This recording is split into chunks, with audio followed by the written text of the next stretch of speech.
Welcome to the Great Divorce Podcast, hosted by divorce financial analyst and retirement planning counselor Andrew Hatherley. Join Andrew and guest experts as they help late-life divorcees build the financial and mental foundation for a meaningful future. There is life after divorce. Now, on to the show. Hello, everybody. Welcome to the Great Divorce Podcast.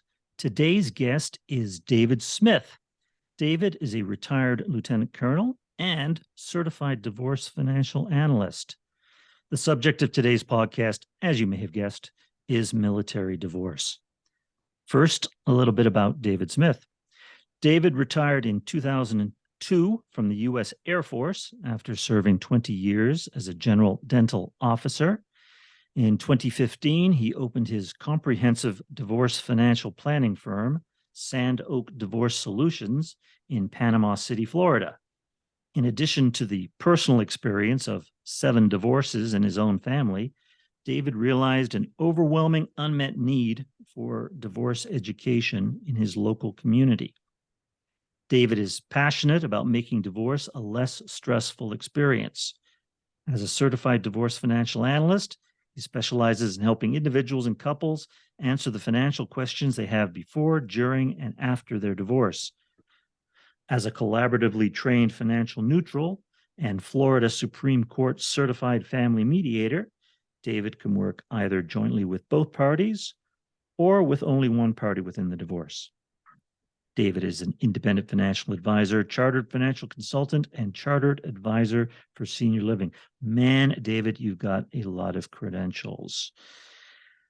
For the purpose of today's discussion, befitting his 20 years service in the Air Force and divorce financial training, David is an expert in the world of military divorce, which, as we shall see soon, is quite distinct from civilian divorce. David, welcome.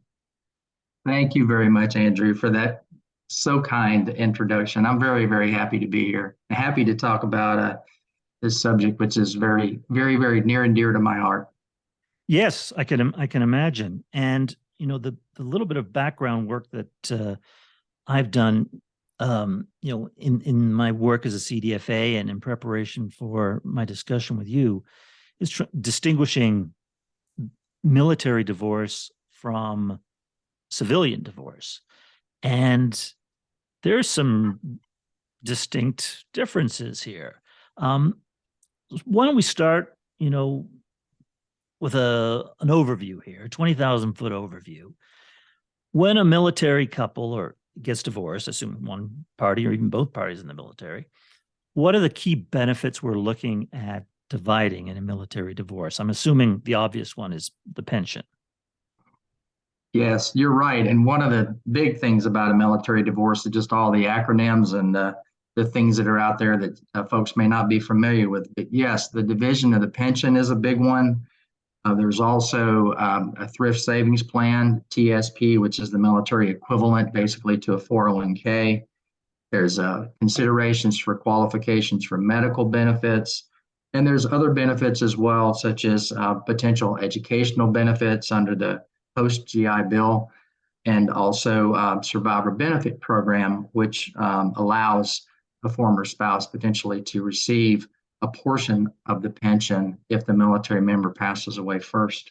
So there's lots of different components that go into a military divorce. There are, and I doubt that we're going to be able to go into the depth that it probably deserves in the course of our half-hour conversation, but I certainly hope that we can pique our listeners' interests, particularly those who may have a personal relationship with military divorce, and offer some guidance so that they can come to you for more detailed information going forward. But let's focus on that first major benefit of pensions. When I was looking at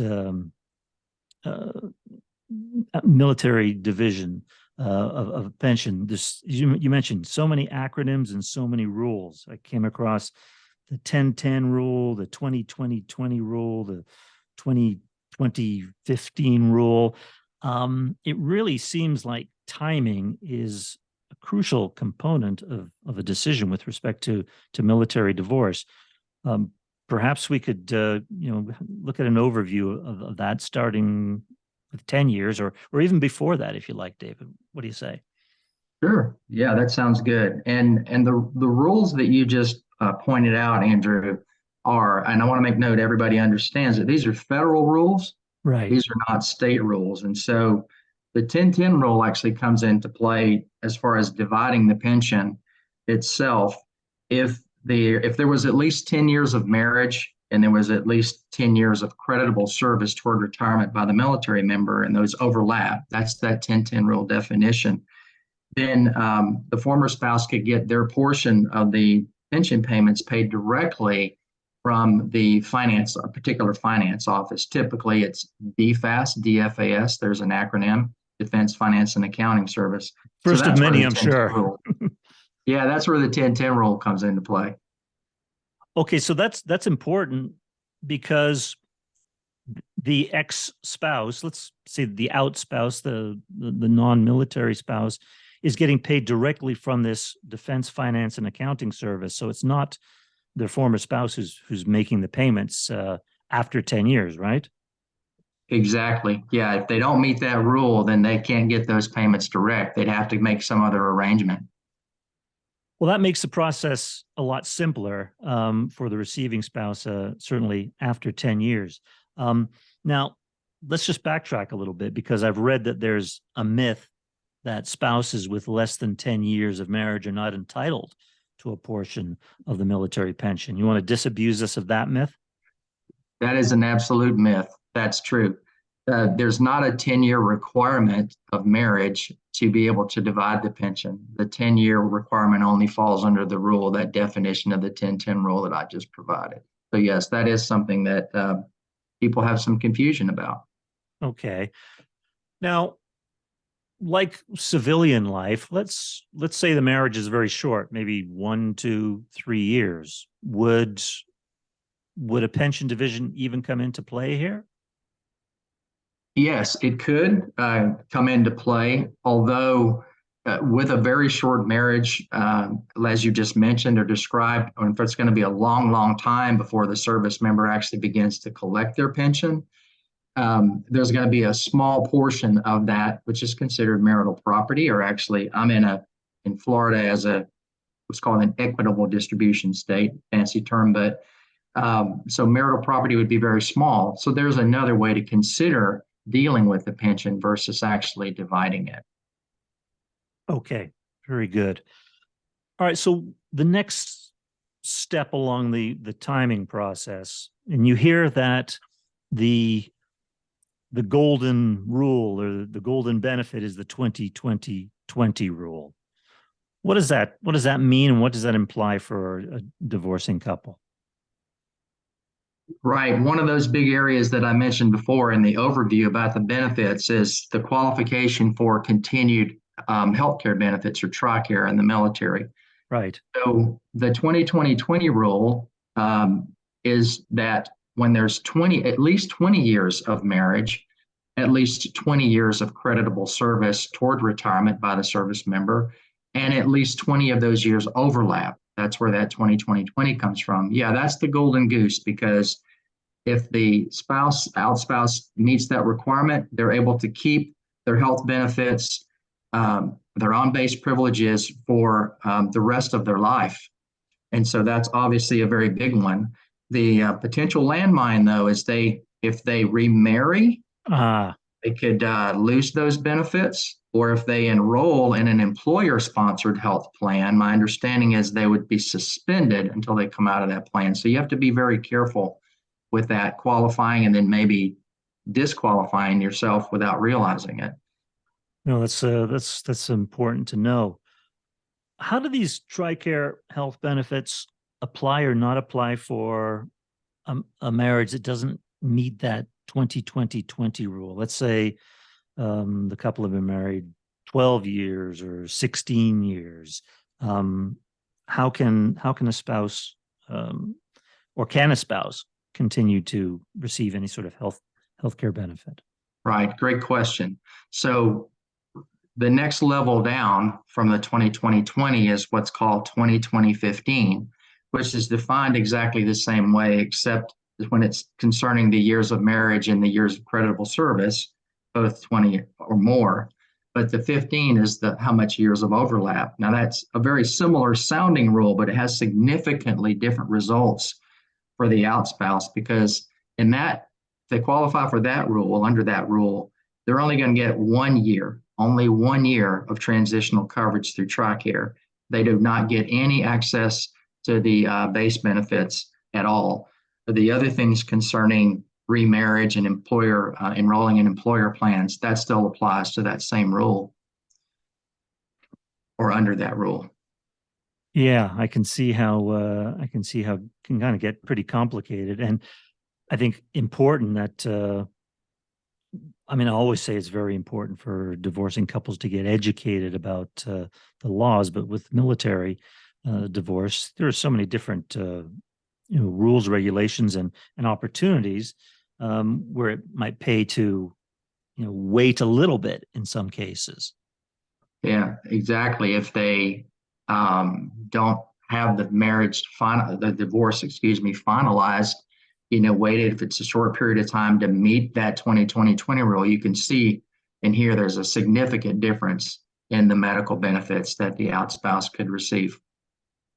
So with respect to, let's go back to the 10 or 12-year marriage and healthcare benefits. There's a COBRA equivalent for military, isn't there? It is. Yeah, you're right on track. And another acronym here for that is CHCBP.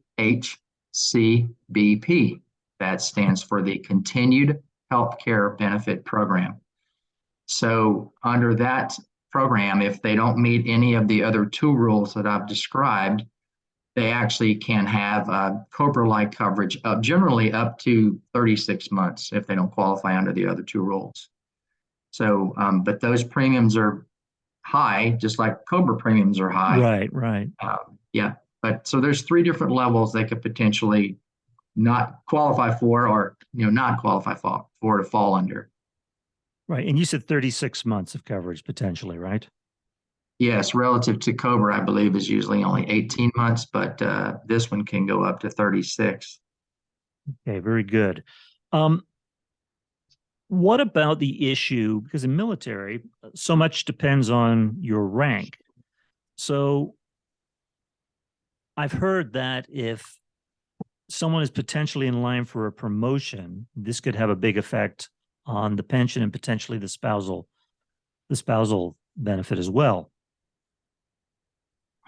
Right. If because in 2017, I believe it was, Congress, through the National Defense Authorization Act, they came out and actually said they changed the rules so that for a person who is not retired yet, still active duty or in the reserves, and they get divorced, the outspouse's future benefit, is actually frozen at that hypothetical level as if the service member retired on the date of the divorce. So they would not benefit from future promotions, years of service that gets increased, and so forth. So yes, it's a very different situation there now for those that have not retired yet. Have not retired yet at the time they're divorced. If they're already retired, then of course that doesn't come into play. Right. Now, you mentioned the issue of being retired. I wanted to go back to a misconception that seems to apply sometimes in the civilian pension world, but also military. The misconception that a former spouse is entitled to half of the service member's retired pay in divorce. This is a generalization. This doesn't even hold true anywhere, even civilian life. It all comes down to the marital share, right?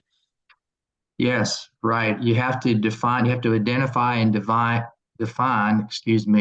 the marital portion is the only part that's up for division. It's not if there were pieces or parts of the pension that were acquired or earned prior to or after the date of the divorce, as I was mentioning with the frozen benefit rule, then right, it's only the marital portion that's considered for division. So really, the only situation in which half of the marital share equates to half of all retired pay is when the service member is retired at the time of divorce and the marriage completely overlapped the service member's entire military career.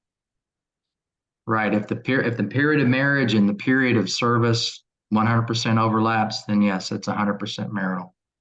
Okay. That's a lot. That's a more than an appetizer for people to chew on with respect to pensions. Let's quickly shift over to thrift savings plan, which is this essentially the military equivalent of a 401k plan? Yes, it is. Mm-hmm. Okay, so in civilian life, these type of a 401k plan is governed by the Employee Retirement Income Security Act, or ERISA. Now, that's not the case with the TSP, is it? Now, an ERISA plan needs to be divided by what's called a quadro in civilian life, but you don't have quadros in military divorce, right? Yes, that's correct. It's not called a quadro. It's an order to divide the TSP, but it's not called a quadro.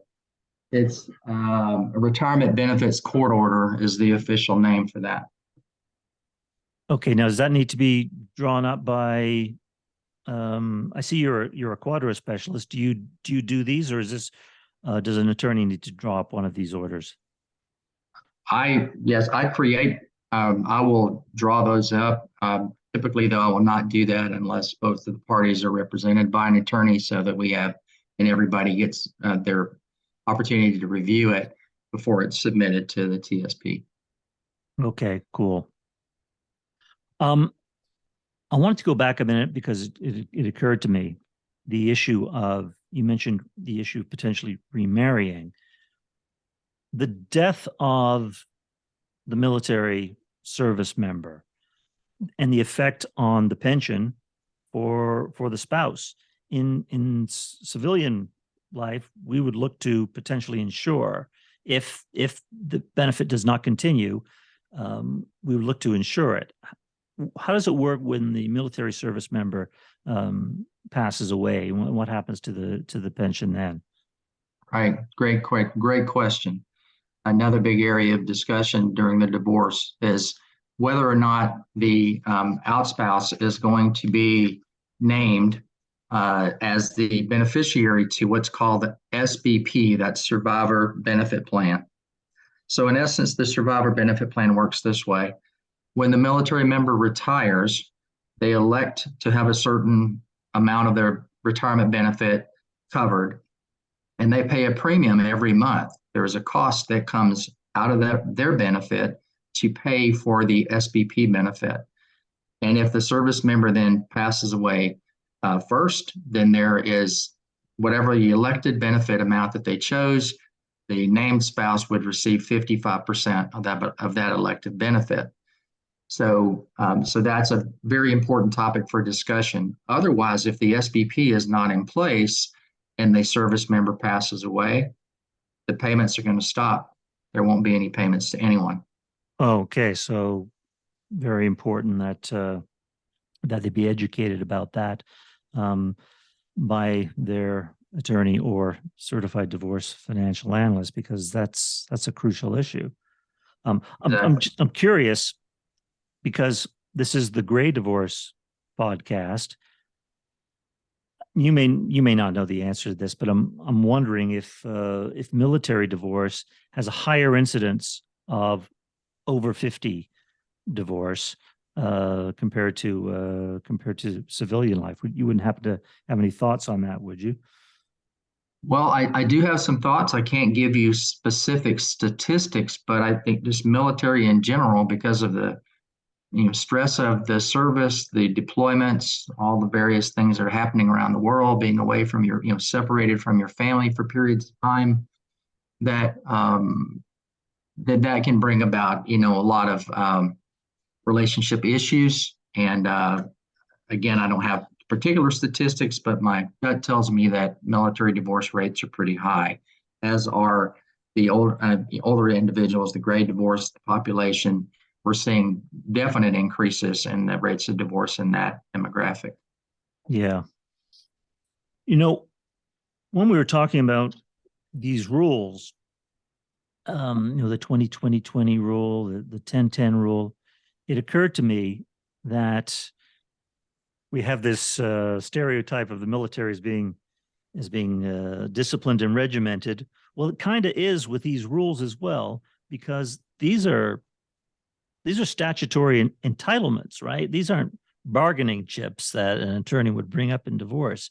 I mean, if you've got the right to something, you're getting it, no matter, this can't be negotiated away, right? Well, I look at it this way. There are these things, a lot of these things that we're mentioning, that there's a right to it.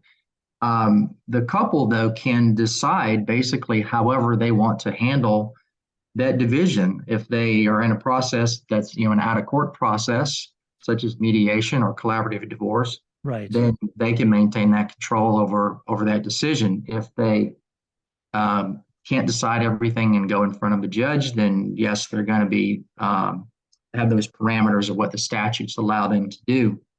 So, yeah, there's a lot of benefits there that they can qualify for, and what actually happens to them and how they're divided can certainly be up to the couple if they're able to have that discussion, or with a team of professionals to help them come up with options that are best for them and their family, both short and long term. Okay. No, that's good to know. We've talked about, the pension benefit and the TSP, the military equivalent of the 401k, and, the TRICARE health benefits.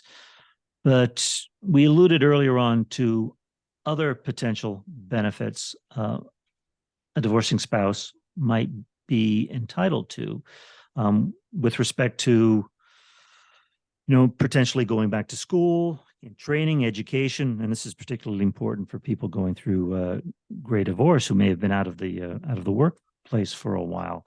Could you give us a little bit of an overview on some of these other benefits that might be available in military divorce? Sure. Yeah. One of them that doesn't often get discussed, it seems, but the post 9/11 GI Bill benefits. That's actually where an active duty service member, again, I know we're talking about gray divorce here, but that's for this particular program. This is an active duty service member that's met certain criteria. That criteria generally is if they've completed at least 6 years of service, and they also agree to serve 4 more years in service. They can actually transfer their benefits through what's called a transfer of entitlement, or a TOE, transfer of entitlement. It is important to note, though, that the transfer of those benefits from one spouse to the other has to occur during the time they're married. A former spouse does not qualify for this particular entitlement. And if that transfer of entitlement is done, qualified individuals can get up to 36 months of benefits. That could be for money for tuition, housing, book supplies. And there's, as far as who's covered, what benefits qualified family members can receive, when they can use them, the transfer process, all that. There's a great website through the VA. If you go to va.gov, or you just basically do an internet search for VA post 9/11 GI Bill benefits, and you'll find a document that breaks down or gives a lot more details about this particular program.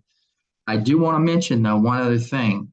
This benefit is not considered marital property, so it can't be forced in a divorce or ordered in a divorce. In other words, this is voluntary, that the military member can do this transfer, which also means at any time they could revoke, cancel, or take back the transfer of entitlement. So there needs to be some language really in the settlement agreement to address this potential issue and make sure that they protect the recipient's right to this benefit. Very, very interesting. That's good to know, David. I can't imagine anyone going through a military divorce without having, an advisor by their side who specializes in this information. This is a lot. I'm assuming you've got a long checklist that you go through when you're working with your clients in military divorce to cover all these things. Yes, exactly. I mean, there are just in our conversation today, you can hear there are lots of dates to be considered. There's lots of document specific to be gathered in deciding what's marital and what's not. What are their options? Do they take SPP or not? I mean, we talked a little bit about TSP. There may be loans on the account. Is all of that marital or not? Yeah, there's lots of checkpoints and information to gather so that they can be the best educated about making the decisions about what the best options are. It's interesting. You use the word loan, and something we haven't discussed in this conversation, but comes up all the time in divorce settlement negotiations, is the family home. And correct me if I'm wrong, but with VA loans, sometimes these can allow for 100% financing, right? So don't we have the situation sometimes in military divorce where perhaps there's less equity in a home to negotiate? It could very well be, because yes, you're right. With the VA loans, there's no down payment required. So obviously they're not, the couples hasn't put any money into it if they do that way. So yes, that's a potential to have a smaller amount of equity. The difference between the value of the home and what's actually owed could be a fairly small number. Well, which makes it all the more important that the issues concerning the military pay and the TSP, be properly addressed. Look, David, this is a wealth of great information. But lest I've neglected to ask you anything that you think is really important, is there anything that you would add? Just a couple of other key things I wanted to make sure that your audience is aware of as far as the SBP, the Survivor Benefit Program. Sure. And we're talking about rules. So one key rule is if the former spouse or the out spouse is named as beneficiary within 1 year of the date of divorce, and that's an absolute, within a year of the date of divorce, there's some paperwork that needs to be submitted or to make sure that the finance service knows that this person has been named. So that's a key rule, that 1 year rule. The other thing I want your audience to know and be aware of is that the federal rules only allow only one spouse or a former spouse at a time to be named to receive the benefits. So you can't have multiple spouses, not multiple spouses, multiple spouse or a former spouse, right, to be named as SBP. It can only be one person. Yeah, it's not like the situation with Social Security that if you were married to 4 different people for 10 years, they could all claim on your benefit. Exactly. Yeah. That's great, David. That's terrific. How can our listeners get in touch with you, if they want to learn more? Sure. I'm more than happy to schedule 20, 30 minutes to talk with folks. They can either reach me by calling my office in Panama City, Florida. That number is 850-252-6325. Or they also can contact me through my business website. And you mentioned at the top of the podcast here, sand, just like the beach, which is beautiful here in Panama City. All Sand right. Oak, like the tree, divorcesolutions.com. sandoakdivorcesolutions.com. Terrific. Well, David, thank you very much once again for sharing your expertise on a very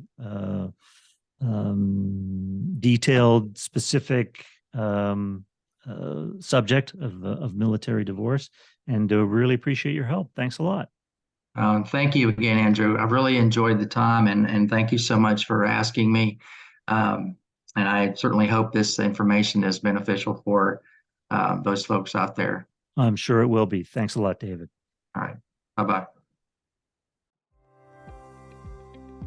Thanks so much for tuning in to this episode of the Great Divorce Podcast.